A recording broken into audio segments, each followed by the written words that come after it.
The leader of the far-right Sweden Democrats, Jimmy Åkesson, speaks to members and supporters at the party election center on September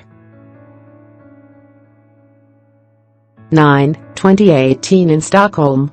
Photo by Michael Campanella. Getty Images by Matthew Goodwin. September 10 at 7:03 a.m. on Sunday, voters went to the polls in Sweden.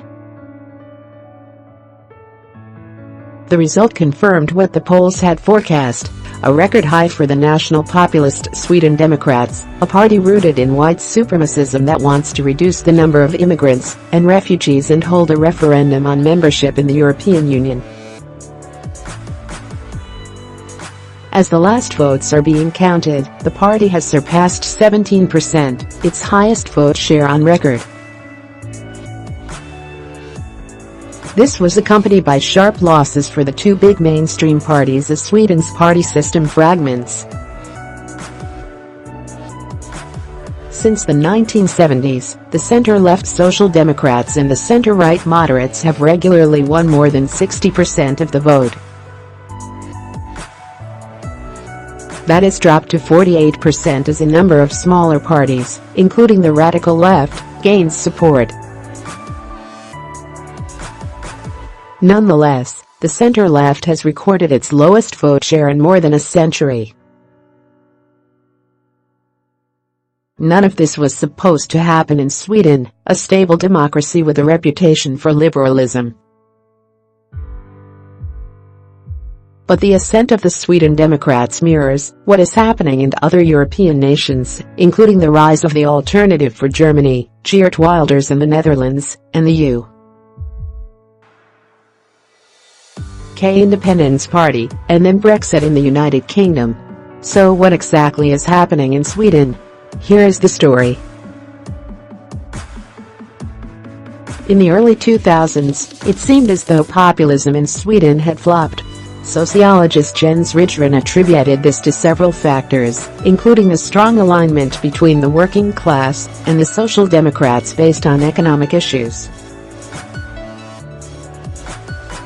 Meanwhile, identity politics was largely in the background.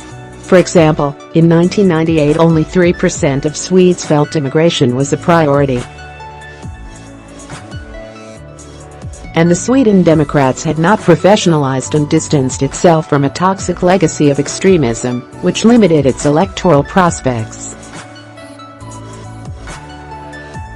But the space for challenger parties such as the Sweden Democrats was opening. Fewer and fewer Swedes reported being adherents to any party, according to the Swedish National Election Studies. This weakened bonds between voters and mainstream parties. A second factor has been the weakening influence of class. The percentage of the working class voting for left-wing parties has been in decline. Although these parties have been buoyed by increasing support among the middle class, this still leaves more working-class voters to become a key constituency for populists. A third factor was the rising salience of issues related to identity and culture more than economics. The graph below shows the massive increase in the percent of Swedes who think that immigration is an important issue or problem. In 1987, only 7% of Swedes saw immigration as important. This jumped to 20% in 2002, and then 27% in 2014. It then surged to 53% in 2015, when more than 160,000 asylum seekers arrived in Sweden. Meanwhile, economic concerns have remained low. In 2017, only 13% cited employment or the economy as an important problem. This reflects Sweden's strong economy and challenges the argument that national populism arises out of economic anxiety. Immigration in Sweden is connected to rising public concern about crime, social order, terrorism and perceived threats to the national way of life.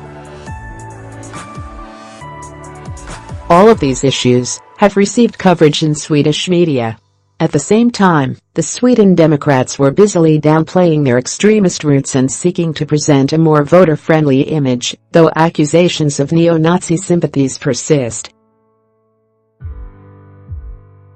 Much of the party's messaging is wrapped in apocalyptic-style claims of national decline and calls to defend Sweden's traditionally robust welfare model for mass immigration.